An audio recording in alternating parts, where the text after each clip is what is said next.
আলাইকুম। আজকে আমরা আলোচনা করব এসএসসি বায়োলজি, অর্থাৎ আপনাদের 7টা চ্যাপ্টার আছে, শর্ট সিলেবাস আছে। সেই 7টা চ্যাপ্টার নিয়ে আমরা আজকে সামারাইজ করব। আপনাদের সামনে মডেল টেস্ট 1 তারিখ থেকে মডেল শুরু হবে মেবি, আর অনেকের 18 তারিখে বায়োলজি ক্লাস আছে। তো আজকে ক্লাসের যে টপিকগুলো জাস্ট আলোচনা করব, এই টপিকগুলো শুধুমাত্র যদি আপনি দেখে যান তাহলে আমি নিশ্চিত গ্যারান্টিতে বলবো যে আপনার A+ কেউ মিস করতে পারবে না। ঠিক আছে, তো চলেন আমরা কথা আমরা শুরু করব। দেখেন আমাদের যে ক্লাস যেটা, এটা নাম রাখছি আমরা ম্যারাথন 1.0। এরপর আমরা আরো কিন্তু ম্যারাথন নিব, সেটা একটু ডিটেইলস আকারে নিব। আজকে শর্ট আকারে নিব। তাহলে ম্যারাথন 1.0 এর প্রথম যেটা আমরা আলোচনা করব, প্রথম যে চ্যাপ্টার, সেটা হচ্ছে আমাদের প্রথম চ্যাপ্টার নাম জীবন পাঠ। জীবন পাঠ। এখন দেখেন, জীবন পাঠ আলোচনার শুরুতে আমাদের যেটা আসবে, এই আমরা যে বায়োলজি আলোচনা করতেছি, এই বায়োলজিতে বা জীববিজ্ঞানে আমাদের জ্ঞানের শাখা দুইটা আসবে। কয়টা আসবে? দুইটা। কি কি? এই জীবন পাঠে আমাদের, আমরা মূলত চ্যাপ্টারে চলে গেলাম, এখন আমরা টপিক আলোচনা করব। প্রথম টপিক নাম দেবেন, প্রথম টপিকের নাম হচ্ছে আমাদের, অর্থাৎ আলোচ্য বিষয়। আলোচ্য বিষয়। তাহলে দেখো, জীববিজ্ঞানে আমাদের আলোচ্য বিষয় দুইটা আছে, একটা ভৌত আর একটা ফলিত। একটা কি বললাম? ভৌত, আরেকটি ফলিত।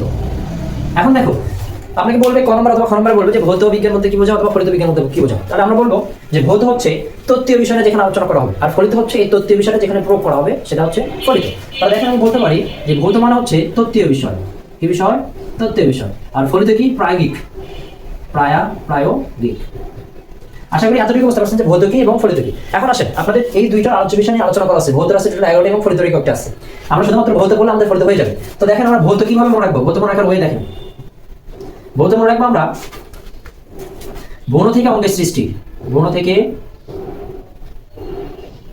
অঙ্গের সৃষ্টি। শ্রেণীতে শরীরচর্চা করানো হয়। শ্রেণীতে শরীরচর্চা করানো হয় যাতে কোষের হিস্টোরি অ্যান্ড বংশের বিবর্তন বস্তু ভুল না হয়। দেখেন, আমাদের ভৌত বিজ্ঞান আলোচনা বিষয় যেগুলো আছে সেগুলো এখানে শেষ হয়ে গেছে। কিভাবে শেষ হলো দেখেন। ভ্রূণ থেকে আমরা বলতে পারবো ভ্রূণবিদ্যা। কি বিদ্যা? ভ্রূণবিদ্যা। আপনারা ইংরেজিটা অবশ্যই দেখে নেবেন, ভ্রূণবিদ্যা, যার ইংরেজিটা হচ্ছে এমব্রায়োলজি। অঙ্গের থেকে অঙ্গ সংস্থান বিদ্যা।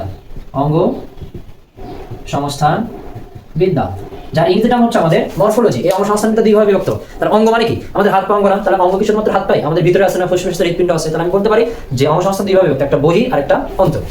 এবার দেখেন শ্রেণী থেকে আমাদের শ্রেণী বিন্যাস বিদ্যা। শ্রেণী বিন্যাস বিদ্যা ইংরেজি হচ্ছে ট্যাক্সোনমি। কি বললাম? ট্যাক্সোনমি। আপনাকে বলবো শ্রেণী বিন্যাস বিদ্যা কি, ক নম্বর পাবেন অথবা খ নম্বর পাবেন। ক নম্বর যদি বলেন শ্রেণী বিন্যাস বিদ্যা কি, তাহলে আপনি বলবেন বিজ্ঞানের যে শাখায় শ্রেণী বিন্যাসের রীতি ও নীতি আলোচনা করা হয়। কি বললাম? রীতি ও নীতি আলোচনা করা হবে। রীতিনীতি আলোচনা করা হবে, সেটা কি? শ্রেণী বিন্যাস বিদ্যা। এখন আসেন, শরীরচর্চা থেকে আমরা রাখবো শারীরবিদ্যা। শারীরবিদ্যা, যার ইংরেজিটা হচ্ছে ফিজিওলজি। কি বললাম? ফিজিওলজি। এখন আপনাকে বলবে এমসিকিউ আসবে যে শারীরবিদ্যার আলোচ্য বিষয় কি। তাহলে শারীরবিদ্যার আলোচ্য বিষয় আমরা মনে রাখবো সরস দ্বারা। কি দ্বারা মনে রাখবো? সরস দ্বারা মনে রাখবো। সরসের শৈবাল থেকে শ্বসন। র থেকে মনে রাখবো রেচন। দন্ত স থেকে মনে রাখবো সালোক সংশ্লেষণ। সালোক সংশ্লেষণ সংক্ষেপে লিখলাম। আচ্ছা, তাহলে শ্রেণীবিন্যাস বিদ্যা, শারীরবিদ্যা যেটা আছে, শারীরবিদ্যার আলোচ্য বিষয় আমরা কি পেলাম? সরস পেলাম। স থেকে শ্বসন, র থেকে রেচন, দন্ত স থেকে সালোক সংশ্লেষণ। এবার আসেন কোষের থেকে কোষ বিদ্যা। কি বিদ্যা? কোষ বিদ্যা। তাহলে কোষ বিদ্যার ইংরেজিটা হচ্ছে সাইটোলজি। কোষ বিদ্যার ইংরেজিটা কি? সাইটোলজি। এরপর দেখেন, হিস্টোরি থেকে আমরা রাখবো হিস্টোলজি। হিস্টোলজি হচ্ছে টিস্যু বিদ্যা। কি বিদ্যা? টিস্যু বিদ্যা। এবার দেখেন এন্ড থেকে হচ্ছে এন্ডোক্রাইনোলজি। এন্ডোক্রাইনোলজি। এখন আপনাকে এন্ডোক্রাইনোলজি থেকে এমসিকিউ আসবে, বলবে যে নিচের কোনটি হরমোন নিয়ে আলোচ্য বিষয়। তাহলে হরমোন নিয়ে আলোচ্য বিষয় করা হবে কোথায়? এন্ডোক্রাইনোলজিতে। তাহলে হরমোন নিয়ে আলোচনা করা হবে কোন শাখায়? এন্ডোক্রাইনোলজিতে। এবার দেখেন বংশ থেকে আমরা মনে রাখবো বংশগতি বিদ্যা। বিবর্তন থেকে মনে রাখবো বিবর্তন বিদ্যা। তাহলে দেখো, তাহলে আমরা এই যে ভৌত বিজ্ঞান যে আলোচ্য বিষয় 11টা আছে, 11টা আমরা এই একটা ছন্দের মাধ্যমে দেখবো। কিভাবে? দেখো, ভ্রূণ থেকে আমরা পেলাম ভ্রূণবিদ্যা। অঙ্গের থেকে অঙ্গ সংস্থান বিদ্যা। শ্রেণী থেকে শ্রেণীবিন্যাস বিদ্যা। শারীরচর্চা থেকে শারীরবিদ্যা। কোষের থেকে কোষবিদ্যা। হিস্টোরি থেকে হিস্টোলজি। এন্ড থেকে এন্ডোক্রাইনোলজি। বংশের থেকে বংশগতি বিদ্যা। বিবর্তন থেকে বিবর্তন বিদ্যা। বস্তু থেকে বাস্তুবিদ্যা। ভূল থেকে জীববিজ্ঞান। দেখেন টোটাল 11টি আছে। এখন এই 11টির ভিতরে 11টি পড়বেন। হ্যাঁ, 11টি পড়বেন, জাস্ট সামারাইজ করবেন। তাহলে আপনার ফলিত লাগতেছে না, আপনাকে বলবেন নিচের কোনটা ফলিত বিজ্ঞান আলোচ্য বিষয়। তাহলে দেখেন, এখান থেকে আপনি পারবেন। যদি বলি ফলিত বিজ্ঞান আলোচ্য বিষয়, তাহলে আমি 3টা অবশ্যই ভৌত দিব আর বাকিটা ফলিত দিব, তাহলে আপনি বুঝতে পারবেন। এখন এই কয়টার ভিতরে আপনার সবচেয়ে বেশি ইম্পর্টেন্ট কোনটা? দেখেন, সবচেয়ে বেশি ইম্পর্টেন্ট হচ্ছে শ্রেণী থেকে শ্রেণীবিন্যাস বিদ্যা। এখানে আপনাকে ক নম্বর আসতে পারবে। আর শারীরচর্চা থেকে আপনার এমসিকিউ আসবে, নিচের কোনটি শারীরবিদ্যার আলোচ্য বিষয়। এরপর আমাদের এন্ডোক্রাইনোলজিতে কি আলোচনা করা হবে? হরমোন নিয়ে আলোচনা করা হবে, এটা আসবে। আরেকটা আসবে আমাদের বাস্তুবিদ্যা। কিভাবে আসবে? বলবে জীব এবং প্রকৃতির ভিতরে সম্পর্ক স্থাপন করবে কোনটি? জীব প্লাস প্রকৃতি। তাহলে জীব এবং প্রকৃতির মধ্যে সম্পর্ক স্থাপন করবে কোন শাখা, সেটা হবে বাস্তুবিদ্যা। বুঝতে পারছেন? ভৌত বিজ্ঞান আলোচ্য বিষয়, ভৌত বিজ্ঞান পড়লে ফলিত হয়ে যাবে। এখন আমরা দেখবো শ্রেণীবিন্যাস, অর্থাৎ শ্রেণীবিন্যাসের যে ধাপ আছে ওইগুলো দেখবো। এখন আমরা 2 নম্বর টপিক দেখবো, অর্থাৎ প্রথম চ্যাপ্টারে 2 নম্বর টপিক হচ্ছে শ্রেণীবিন্যাস। এখন আপনাকে আগে জানতে হবে শ্রেণীবিন্যাসের জনককে। শ্রেণীবিন্যাসের জনক, শ্রেণীবিন্যাসের জনক হচ্ছে ক্যারোলাস লিনিয়াস। Carolus Linnaeus. এটা 1765 সালে, 1735 সালে, 1735 সালে আপসালা বিশ্ববিদ্যালয় থেকে অ্যানাটমি বিভাগের অধ্যাপক ছিলেন। এখন এইখানে এই শ্রেণীবিন্যাসের আপনাকে খ নম্বরে যাবে যে শ্রেণীবিন্যাসের উদ্দেশ্য কি, খ নম্বরে কি যাবে উদ্দেশ্য কি, তখন আমরা ব্যাখ্যা করে দিয়ে আসবেন। দেখেন ওরা আমাদের এই পৃথিবীতে মানে অনেক মানুষ আছে না, অনেক মানুষের অনেক নাম আছে, তাহলে অনেকগুলো নামকে আমি একটা নামে ডাকতেছি না, সেটা কি মানুষ।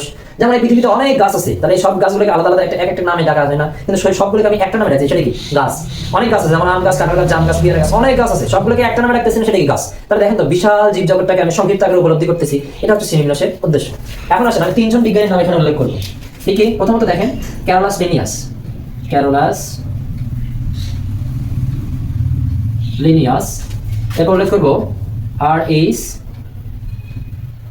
হুইটেকার। এরপর উল্লেখ করবো মার্গোলিস। দেখেন এই যে শ্রেণীবিন্যাস যেটা আছে, মানে জীব জগৎ যেটা আছে, এই জীব জগৎটাকে আমাদের ক্যারোলাস লিনিয়াস সাহেব, দেখেন তো ক্যারোলাস লিনিয়াসের কয়টা শব্দ আছে? ক্যারোলাস একটা শব্দ, লিনিয়াস একটা শব্দ, তাহলে 2টা শব্দ। এদের হচ্ছে 2 ভাবে বিভক্ত করে শ্রেণীবিন্যাসকে। কি কি? একটা হচ্ছে আমাদের উদ্ভিদ জগৎ, আর একটা হচ্ছে প্রাণী জগৎ। এবার আসেন আর এই হুইটেকার, তিনি 5টা রাজ্যে বিভক্ত করে। একটা হচ্ছে রাজ্য 1, রাজ্য 2, রাজ্য 3, রাজ্য 4 এবং রাজ্য 5। রাজ্য 1 এর নাম মনেরা, 2 এর নাম প্রোটিস্টা, 3 এর নাম ফাঞ্জাই, 4 এর নাম প্লান্টি, 5 এর নাম অ্যানিমেলিয়া। এবার দেখেন মার্গোলিস সাহেব আবার 2 ভাগে বিভক্ত করে। একটাকে বলা হচ্ছে সুপার কিংডম অন, একটাকে বলা হচ্ছে super kingdom 2। Super kingdom on একে আবার বলা হয় আদি কুশি, এবং সুপার কিংডম 2 কে বলা হয় প্রকৃত কুশি। এখন এখানে আরো একটা কথা আছে, এই যে দেখেন মার্গোলিস যে 2টা কিংডম বিভক্ত করে, এই 2টা কিংডম আলাদা, অর্থাৎ এই যে 5টা রাজ্যের উপর বিভক্ত করে, তার ভিতর মনেরাটা শুধুমাত্র সুপার কিংডম 1 অন্তর্ভুক্ত, সুপার কিংডম 1, আর বাকি যে 4টা আছে এই বাকি 4টা হচ্ছে সুপার কিংডম 2 অন্তর্ভুক্ত। বুঝতে পারছেন? আচ্ছা, এখন আমরা পরবর্তী টপিকে দেখবো। এখন আমরা 3 নম্বর টপিক আলোচনা করবো রাজ্যসমূহ। দেখো প্রথম আছে মনেরা 1, তারপরে প্রোটিস্টা, এরপরে ফাঞ্জাই, এরপরে প্লান্টি, এরপর আছে অ্যানিমেলিয়া। এখন দেখো আমরা অল্প একটু ভিতরে সবগুলো রাজ্যের বৈশিষ্ট্য শেষ করি। প্রথমত আমরা দেখবো দেহ গঠন। তাহলে দেখো তো মনেরা 1 নম্বর আছে, তার মানে এটা এককোষী। মনেরা 1 নম্বর এককোষী, শেষের 2টা বহুকোষী। শেষের 2টা কেমন হবে? বহুকোষী। এখন 2 নম্বরে যারা আছে তারা 2 মুখের সাপ আমরা বলি না, 2 দিকেই থাকবে। তাহলে আমরা এককোষী লিখছি আর বহুকোষী লিখছি, তার মানে 2 এর দিকেই থাকবে, এককোষী হবে বহুকোষী হবে। এখন আসো 3 নম্বরে যে থার্ড পার্সন একটু ঝামেলা হয় না, তাহলে থার্ড পার্সন যারা আছে তারা ঝামেলা, তাহলে দেখো এককোষী কি গঠন করবে? মাইসেলাম গঠন করবে। তাহলে আমাদের দেহ গঠন দাও 1 নম্বরে এককোষী, শেষের 2টা বহুকোষী, আর 2 নম্বর 2 এর দিকেই থাকবে, মানে 2 মুখের সাপ একের দিকে থাকবে, বহুর দিকে থাকবে। আর 3 নম্বর থার্ড পার্সন ঝামেলা, তাহলে কি ঝামেলা করবে? মাইসেলিয়াম গঠন করবে। এরপর দেখেন কোষ বিভাজন। মাথায় রাখবেন কোষ বিভাজন প্রথমটা শুধুমাত্র অ্যামাইটোসিস, আর বাকি সবগুলো মাইটোসিস এবং মিওসিস। দেখেন প্রথমটা হচ্ছে অ্যামাইটোসিস, বাকি সবগুলো মাইটোসিস, মিওসিস। এরপর দেখবো নিউক্লিয়াস প্রথমটা শুধুমাত্র অগঠিত হবে, আর শেষের সবগুলো কি হবে? সুগঠিত হবে। এখানে কিছু বলে দেওয়া হয়, দেখেন এই যে নিউক্লিয়াস অগঠিত, সবগুলোতে সুগঠিত, দেখেন সবগুলোতে সুগঠিত। এরপর দেখেন অঙ্গাণু দেখবো। অঙ্গাণুর ক্ষেত্রে মনেরাতে শুধুমাত্র রাইবোজোম থাকবে। কি থাকবে? রাইবোজোম থাকবে। দ্বিতীয়তে কিছু বলে দেওয়া হয়। তৃতীয়তে আমাদের ক্লোরোপ্লাস্ট থাকবে না। কেন থাকবে না? কারণ ফাঞ্জাইয়ের ভিতর ছত্রাক আছে, মানে মাশরুম। আপনি কি কখনো দেখছেন যে মাশরুম সবুজ বর্ণের হয়? কখনো কিন্তু দেখেন নাই। কেন দেখেন নাই? কারণ এর ভিতর কি নেই? এই যে দেখেন ক্লোরোপ্লাস্ট নেই, এই কারণে মাশরুম কেমন হবে না? সবুজ হবে না। এবার দেখেন প্লান্টিতে সেন্ট্রোসোম নেই, যার কারণে প্লান্টিতে কোষ বিভাজন করবে মাইক্রোটিউবিউল। এবার দেখেন অ্যানিমেলিয়াতে কি নেই? প্লাস্টিড নেই। কারণ প্লাস্টিড নেই কারণ আপনি কখনো দেখেন নাই মানুষ লাল হয়, মানুষ কি বলে, মানুষ হলুদ বর্ণ হয়, মানুষ হচ্ছে আপনার কমলা বর্ণের হয়, এরকম তো হয় না। কেন হয় না? কারণ তার ভিতরে প্লাস্টিক নেই। এবার দেখবো বাসস্থান প্রথমটাতে কিছু বলা নেই, পরেরগুলোতে জলজ শেষেরটাতে আকাশচারী অ্যাড করতে পারে, সমস্যা নেই, জালে কিছু বলবে। এবার টিস্যু দেখেন, টিস্যুতে প্রথমেও কিছু বলা নাই, দ্বিতীয়তে কিছু বলা নাই, তৃতীয়তে বলা নাই। প্লান্টিতে গিয়ে বলা আছে প্লান্টি হচ্ছে উন্নত টিস্যুতন্ত্র বিদ্যমান। কেমন টিস্যুতন্ত্র বিদ্যমান? উন্নত। আর অ্যানিমেলিয়ার ভিতর কারা আছে? আমরা নিজেরা আছে। মানুষের মন কেমন হবে? জটিল হবে। এই জন্য অ্যানিমেলিয়ার হচ্ছে টিস্যুতন্ত্র জটিল।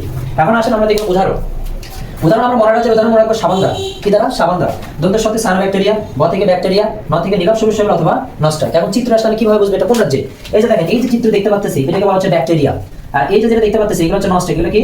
নস্টার। বুঝতে পারছেন? তাহলে এই চিত্র যদি দিয়ে বলে যে এটা কোন রাজ্যের অন্তর্ভুক্ত ব্যাখ্যা করে, তাহলে বলতে পারবেন না যে এই চিত্রটা মনোরাজ্যের অন্তর্ভুক্ত, তাহলে মনোরাজ্যের বৈশিষ্ট্যগুলো ব্যাখ্যা করে দিবেন আপনি। এরপর আসেন প্রোটিস্টার উদাহরণ কি? অ্যামিবা এবং ডায়াটম। দেখেন তো এই দুটো চিত্র দেখে আপনি বুঝতে পারবেন না যে এটা অ্যামিবা ডায়াটম। অ্যামিবা ডায়াটম কোন রাজ্যের অন্তর্ভুক্ত? প্রতিষ্ঠা যন্ত্রযুক্ত। এই পাশে ফাঞ্জাই, ফাঞ্জার উদাহরণ কি আমাদের মাশরুম। দেখেন এই যে ব্যাঙের ছাতা যেটাকে আমরা বলি, ব্যাঙের ছাতার মতো দেখতে যেটা সেটা মাশরুম, এটা কোনটা যন্ত্রযুক্ত হবে? ফাঞ্জার যন্ত্রযুক্ত হবে। আর প্লান্টি মানে কি? সকল উদ্ভিদ, যে গাছে দেখলে প্লান্টি হবে, ধান গাছ হোক, আম গাছ হোক, কারণ সব গাছে প্লান্টি। এরপর অ্যানিমেলিয়া, অ্যানিমেলিয়া মানে কি? প্রাণী। গরুর ছবি দিল অ্যানিমেলিয়া রাজ্য, মৌমাছির ছবি দিল অ্যানিমেলিয়া রাজ্য, আমি নিজের ছবি যদি এখানে দেয় অ্যানিমেলিয়া রাজ্য। বুঝতে পারছেন এটা? এখন এখান থেকে শিখো কিভাবে হবে, জাস্ট একটু আইডিয়া দিচ্ছি। দেখেন আপনাকে বলবে, আপনার এই চ্যাপ্টার থেকে মানে এই রাজ্যগুলোর ভিতর থেকে সব শিখু হবে। গ নাম্বার আপনাকে বলবে, তো দুইটা চিত্র দিবে, দিয়ে বলবে কোন রাজ্যে অন্তর্ভুক্ত তা ব্যাখ্যা করো। কোন রাজ্যে অন্তর্ভুক্ত, কোন রাজ্যে অন্তর্ভুক্ত তা ব্যাখ্যা করো। আর ঘ নাম্বারে কি বলবে? বলবে ওপরে দুইটা যে কোনো রাজ্য দেবে, ঠিক আছে? এই দুইটা রাজ্যতে বলবে কোন রাজ্যটা সবচেয়ে বেশি উন্নত, কোন রাজ্যটি উন্নত, কোন রাজ্যটি উন্নত। দেখেন এই দুইটা কোশ্চেন আছে, এখন কথা হচ্ছে এটাকে আপনি করাই দিন। আপনি কিন্তু গ নাম্বার করে দিলাম, কোন রাজ্য অন্তর্ভুক্ত তা ব্যাখ্যা করো। তাহলে এইগুলোর ভিতরে যে কোনো দুইটা চিত্র দিয়ে দিলে আপনি বুঝতে পারবেন কোন রাজ্য অন্তর্ভুক্ত। এখন আপনাকে বলবো কোন রাজ্যটি উন্নত, আপনি প্রত্যেকটা সিকো এটা পাবেন। আমি 100% দিয়ে বললাম এই সিকো আপনি করে পাবেন। আমি উন্নত কিভাবে বুঝবো? সাবধানে রাজ্য 1, রাজ্য 2, রাজ্য 3, রাজ্য 4 এবং রাজ্য 5। যার কাছে টাকা বেশি সে উন্নত বেশি। তাহলে দেখেন 4 এর চেয়ে 5 বেশি উন্নত, 3 এর চেয়ে 4 বেশি উন্নত, এরপর 2 এর চেয়ে 3 বেশি উন্নত, 1 এর চেয়ে 2 বেশি উন্নত। তাহলে আপনাকে যদি বলি আমি যে 1 ও 4 এর ভিতর কোনটা উন্নত, তাহলে কোনটা হবে? অবশ্যই কোনটা হবে? 4। এবং যদি আবার বলি আপনাকে 2 এবং 5 এর ভিতর কোনটা উন্নত, তাহলে কোনটা হবে? 5 হবে। তাহলে উন্নত কিভাবে বুঝবো? যত ডানের দিকে যাবে, অর্থাৎ রাজ্য যত বেশির দিকে যাবে সেটা তত বেশি উন্নত হবে। তাহলে দেখেন দেখে দেই, 1 এর চেয়ে 2 উন্নত, 2 এর চেয়ে 3, 3 এর চেয়ে 4, 4 এর চেয়ে 5। তাহলে উন্নত সিরিয়াল কোন দিকে যাবে? ডানের দিকে যাবে। এটা বুঝতে পারছেন? আশা করি এটা বুঝতে পারছেন। এখন আপনাদের আর দুটো টপিক আছে, সেটা হচ্ছে কি দেখেন বলে দিই। একটা হচ্ছে আপনাদের বলা আছে যে বৈজ্ঞানিক নাম লেখার নিয়ম, ঠিক আছে? বৈজ্ঞানিক নাম লেখার নিয়ম আরেকটা টপিক, মানে এটা হচ্ছে লেস দ্যান, এটা হচ্ছে 2 স্টার, আর এগুলো হচ্ছে 5 স্টার, ঠিক আছে? এর ভিতরে আসবে। তাহলে একটা আছে হচ্ছে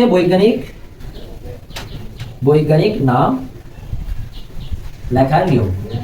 যদি আপনাদের এটা কনফিউশন হয় তাহলে আমার ইউটিউবে ক্লাস দেওয়া আছে, ঠিক আছে? এটা নিয়ে ক্লাস দেওয়া আছে, ওটা নিয়ে আপনারা দেখে নেবেন, শারীরিক বায়োলজি। এরপর আরেকটা টপিক আছে, সেটা হচ্ছে কি আমাদের শ্রেণী বিন্যাসের ধাপ, শ্রেণী বিন্যাসের ধাপ। দেখেন এই যে 2-4টা কোশ্চেন যদি আপনি পড়ে যান, বিশ্বাস করেন ফার্স্ট চ্যাপ্টার থেকে আপনি অবশ্যই 100% কমন পাবেন ইনশাআল্লাহ, বিশ্বাস রাখবেন। শ্রেণী বিন্যাসের ধাপটা একটু শুধু বলে দিই কিভাবে মনে রাখবেন। কেপিতে গিয়ে, এগুলোতে ক্লাস দেওয়া আছে, কেপিতে গিয়ে চপ গিসলাম। কে থেকে মনে রাখবেন কিংডম, কিংডমের চেয়ে বড় ফেলাম, পি থেকে ফেলাম। এরপরে সি থেকে ক্লাস, ও থেকে অর্ডার, ও থেকে কি হবে? অর্ডার। এফ তে হবে ফ্যামিলি। এরপরে দেখো অর্থাৎ গ থেকে জি লিখবো আমরা, জি থেকে হচ্ছে জেনাস। এরপর দন্তস্ব থেকে আমরা এস লিখবো, এস থেকে স্পেসিস। তাহলে এই সিকোয়েন্সটা যদি আপনি ঠিক রেখে আসতে পারেন তাহলে আপনাকে ফুল মার্কে দিবে। আশা করি এটা বুঝতে পারছেন। আর এমসিকিউর জন্য আপনারা জাস্ট একটু উদাহরণগুলো দেখে নেবেন আর বৈজ্ঞানিক নাম যেগুলো সেগুলো দেখে নেবেন। Thank you. ফার্স্ট চ্যাপ্টার আপনাদের শেষ।